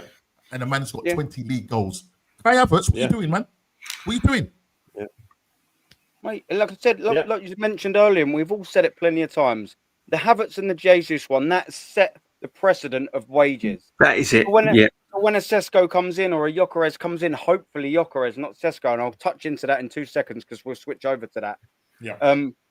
What would they do when they come in? They'd be like, all right, cool. If you're the agent of Gawkarez or Cesco, you're coming in and going, all right, sweet. What's your striker on? Yeah, cool. Well, yeah, he's on a 280k, and then he's on 265. And you're going, all right, cool. Who's the highest player at the club? Yeah, just named him. All right, cool. Well, I'm going to pull your absolute fucking pants down. You would, wouldn't you? And because he's coming in to replace him. This not. So they're going to go, what's he on? So they've set a benchmark again, but the benchmark's now set so astronomically high, you're just screwed from the start. And especially if you don't get Cesco, you're just stuck with another one on 250k that can't score more than 30 fucking league goals. Yeah. I mean, you can't write it. And it's true what Sophie said in the chat. Sophie be in the chat. You got Isak on 120 grand a week. Yeah. Now this is on 40 grand a week. And this what could be a pull to Liverpool, because Liverpool can offer him 220 grand a week, and that he'll still be on less than Havertz. But he could go there because he'll be on more than what he is at Newcastle. We can't do that. The thing with the Jesus and Havertz. Sorry, sorry, Shane. Sorry, I'll just say this. What I was about to say was, if we want Isak, we're going to have to give him 300 grand a week. 100%, 100. This is what I'm saying, yeah. But do you know what? If Havertz and Jesus were on 180 and 165, they'd come in at 200. It's the bargaining power. Of course, the agent's going to be doing that, isn't they? It'd be a foolish agent not to. He wants what's best for him and his client. It's as simple as that. The thing with those two players is that they were two that were definite that Arteta said it's them or nobody. Yeah, he said it's them or nobody. Havertz, Edu wanted Kudus. He wanted to get Kudus when West Ham were going for them, and he pushed for Havertz. He wanted when we got Odegaard, he wanted Maddison. I'm not a fan of Maddison. I'm just saying that there was pushback, but Arteta always got his way. These are players that he says, like the Cesco one the previous summer. I want him or nothing. I want him or nothing. And then he cuts off his nose to spite his face last summer, because there's no way when he said, I want Cesco, and Cesco said, I want to stay another summer. There's no way that the board just went, okay, well, you're not getting a striker then. You know what I mean? They would have said, "Who else do you want?" And just get me fucking Marino and get me Calafiori instead. He could have gone for another striker, but he's so arrogant. He is so arrogant that it's, well, I want this one, and he's like a child in a shop. When you go in and the new computer game's out and you bring them, and because there was a big rush, they're all sold out, and you go, look, sorry, son, they're all sold out. My kids would just go, okay, fair enough, because they're being raised properly, but other kids would throw a fit.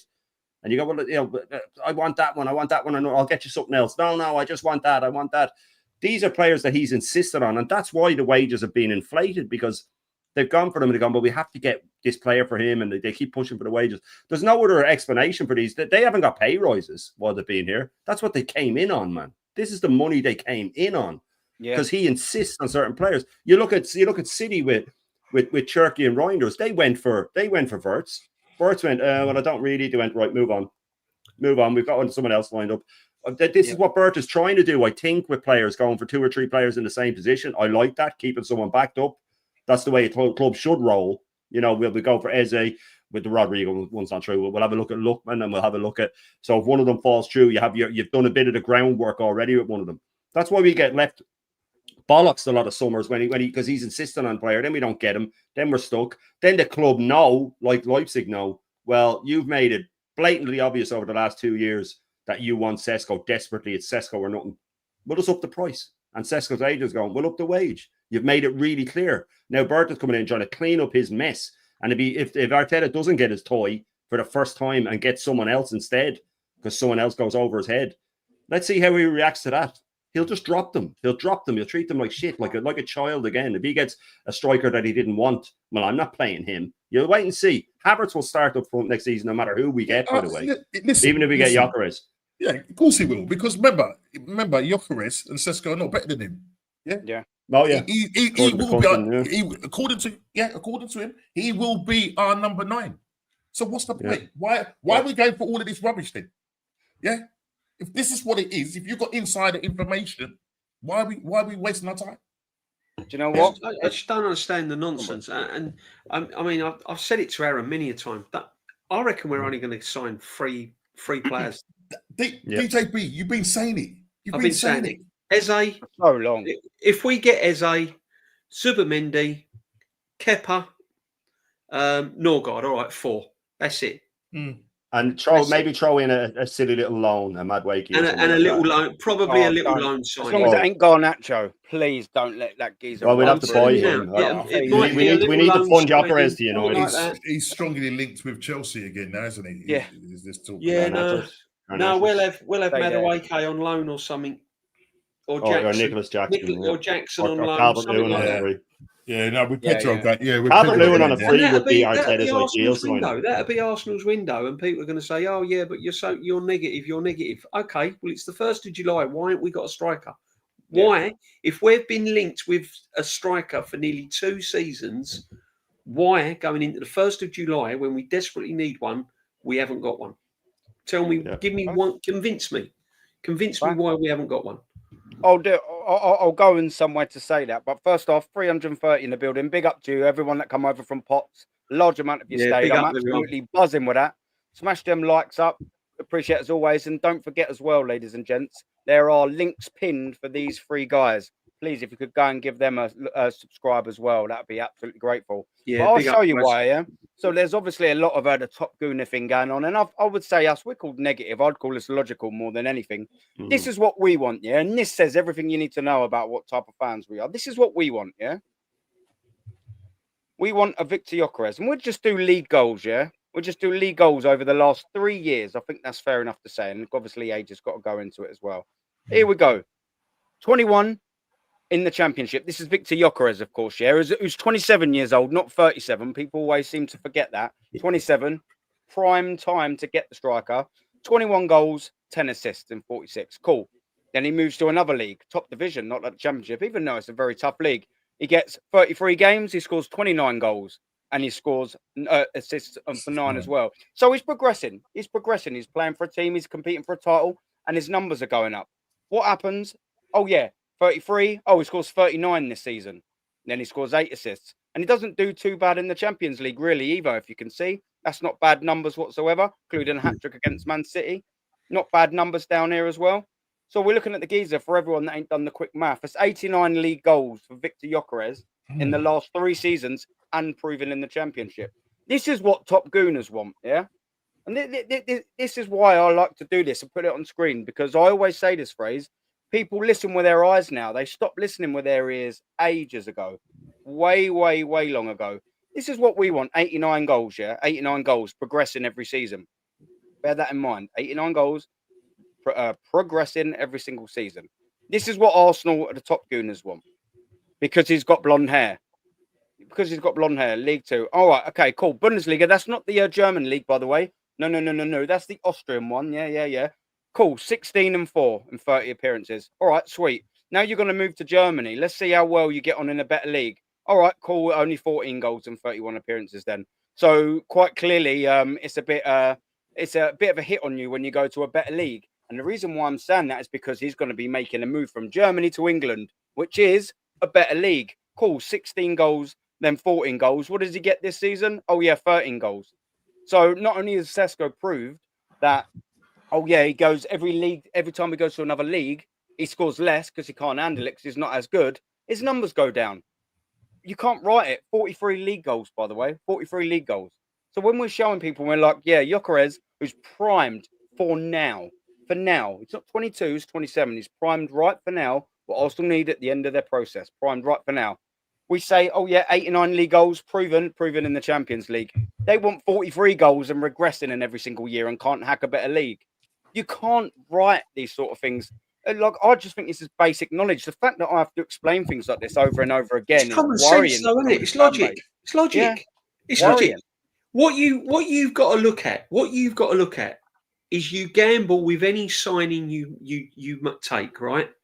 Cesco could, as I said, could come in, score 20, 25 goals. Gawkarez could come in and only score 15 goals. We don't know. But when you are splashing money, when you are going out and you have got to buy a striker, you can only go by it on the figures that you see presented in front of you. Yeah. And what you see in front of you is Gawkarez has got a better goal scoring record than Cesco.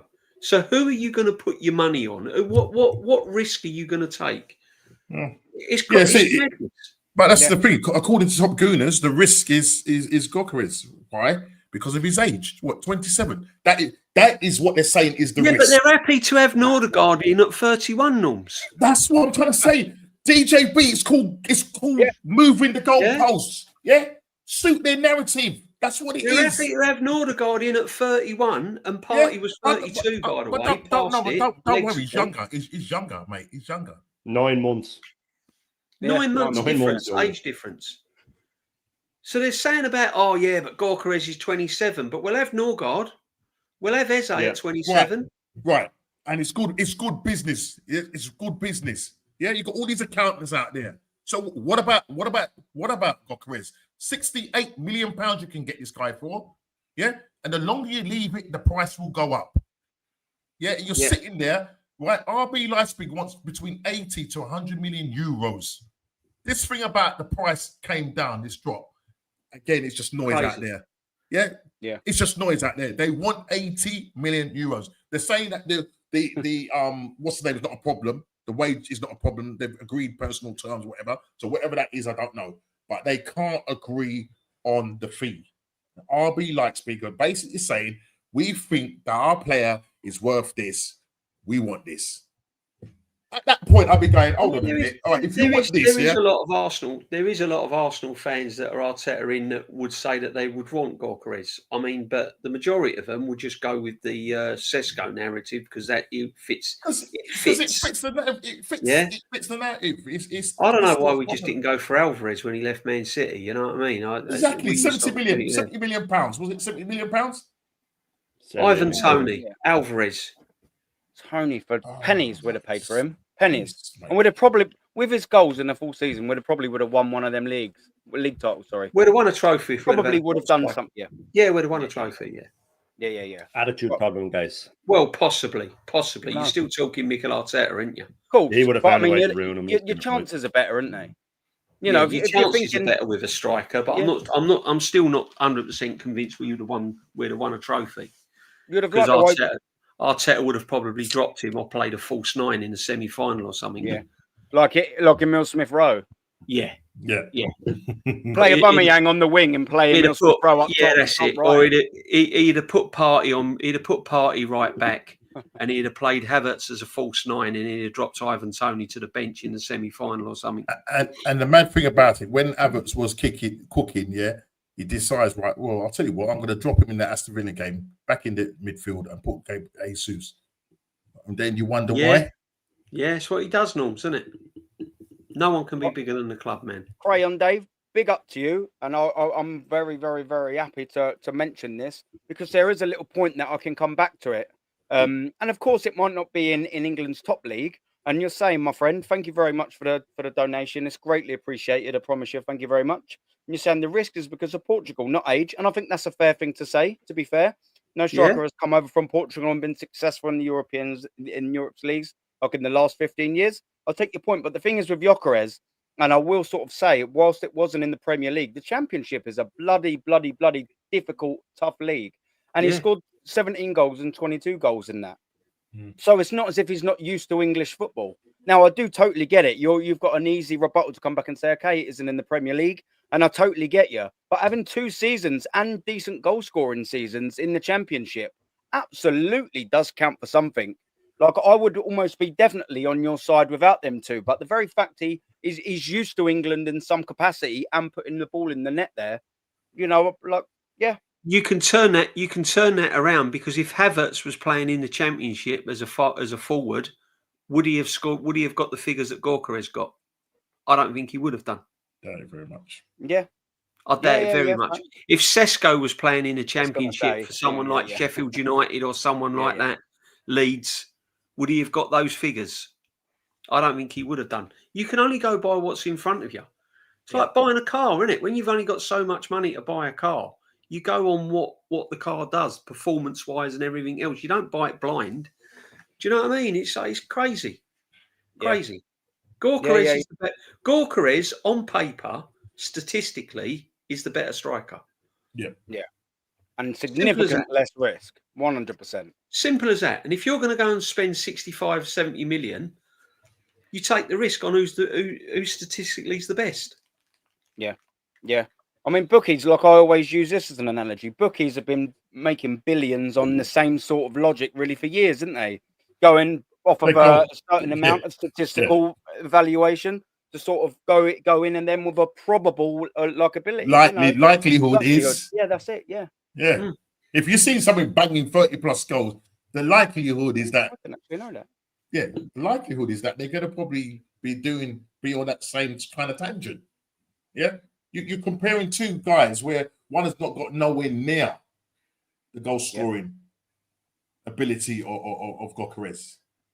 So that's what I'm going on. I'm not going on the age or whatever. If you're saying age is the risk because you're not going to get no resale value on that.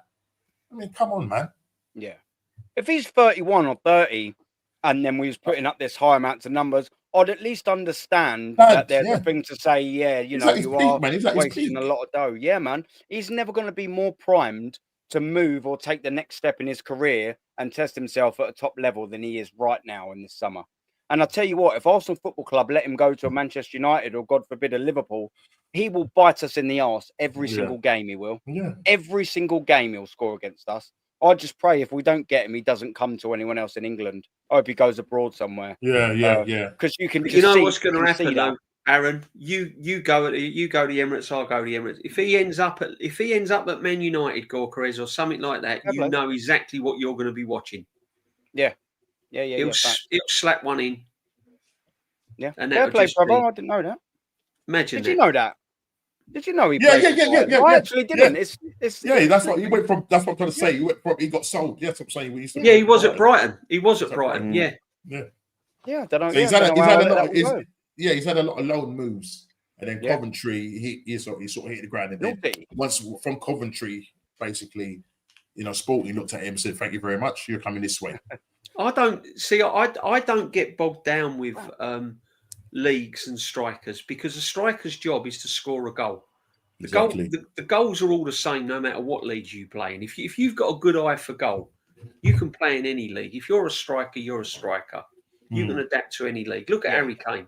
You can put Harry Kane in any single league and he'll score goals because he's a natural goal scorer. It's like Gawkarez.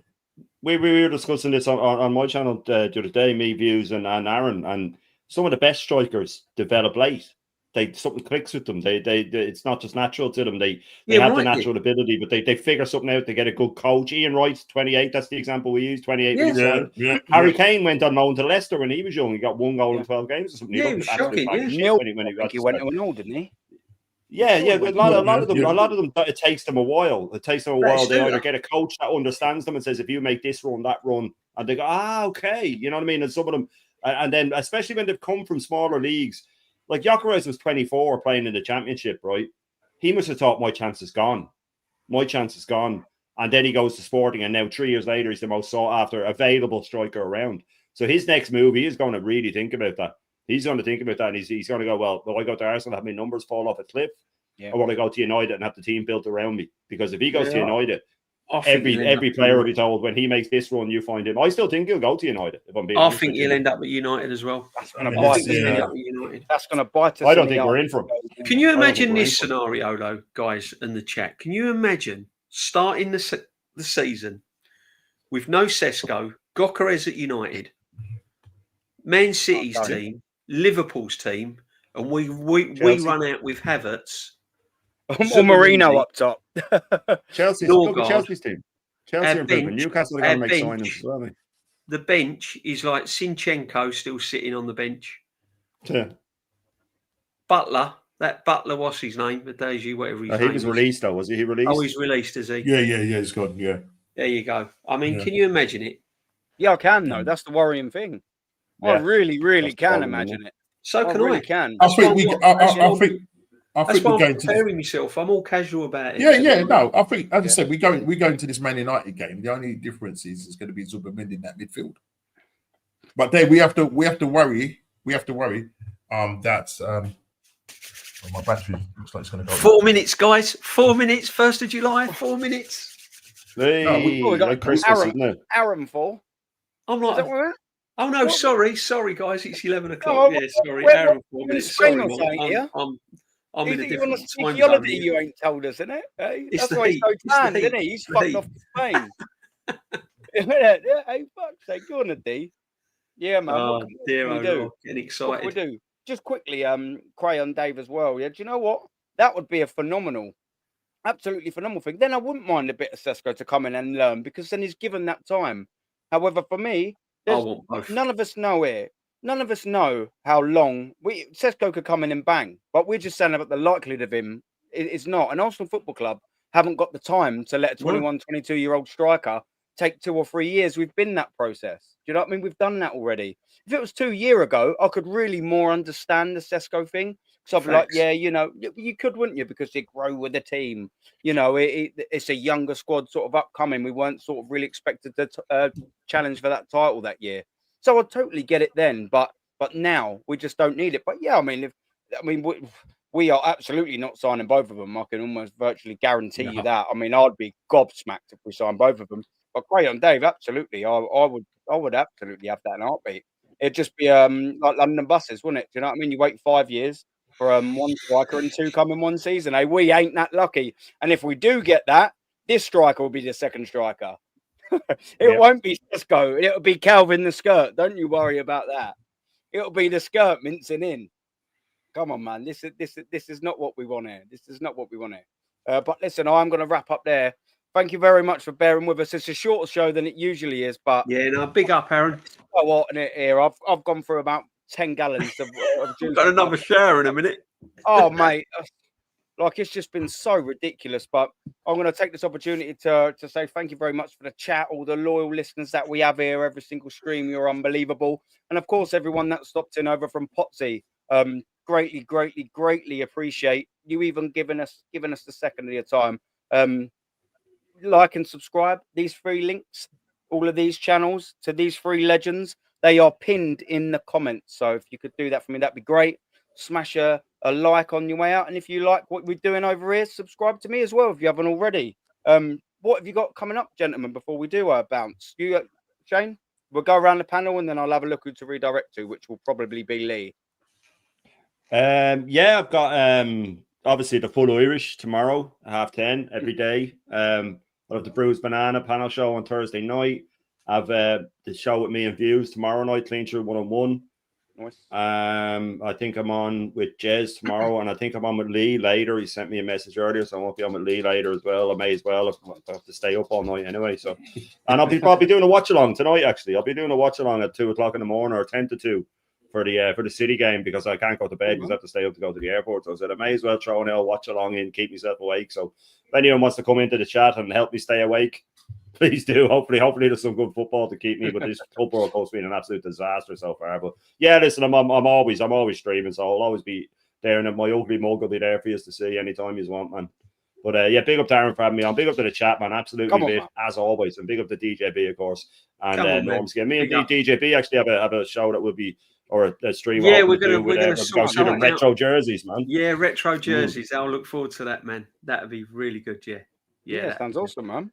Yeah, and DJB as well. Yeah. Aside from the jersey things, what you got, brother? Channel's doing bits and pieces throughout the summer, and DJB. I'll get some regular slots. Like once the season starts, we do some post match. As I come out the Emirates, I'll be doing some post match reaction and stuff like that. Can't wait for that. Yeah, I've been a bit busy. I mean, I was meant to be on with Jez tomorrow, but I double booked. I had so much going on, and I double booked. And unfortunately, I'm on with Dan tomorrow. And I'm doing a stream tomorrow evening, just a short one, just to see if we have got anyone through the door on the 1st of July. See if anything is official. Have a little chat tomorrow, and we'll see what else. And then I try and keep the weekends a bit free during the summer. So, I've got things going on in the weekend. So, but come over. But thanks, Aaron. Shane, always a pleasure. Normski, we're probably sick and tired of one another now, aren't we? Because we've been, You've become my new Kenny Ken, haven't you? Never get enough of Norms. Come on, innit? No, exactly. No, Exactly. As long as you're not upsetting Mrs. Norms. No. It's all good. That's all right, man. Don't none of the old. What are you doing? Aaron, it's been an absolute pleasure, man. Thank you very much. Thanks for the chat. Make sure you smash the likes and whatever. You know what you got to do, guys. Thank you. Yeah, don't miss about. And likewise, Norms, man, it's always a pleasure. First of all, big up to the world-class chat. To the panel. Nicky Naren's words there. Wednesday, I should be doing the show, but I will be doing it from another location. And I'll be doing it from Sheffield. Oh, yeah? I'll be in Sheffield.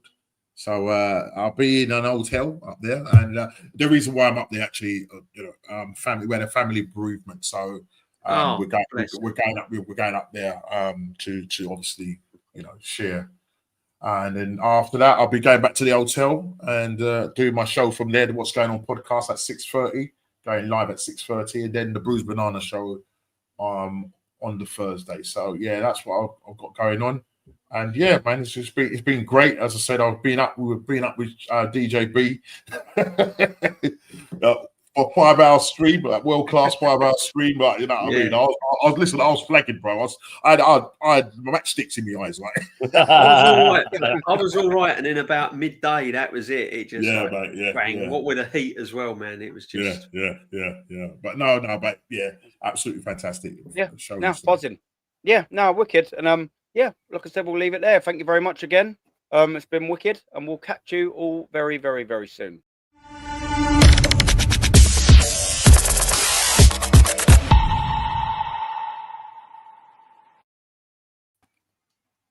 No, it's wicked. I like that.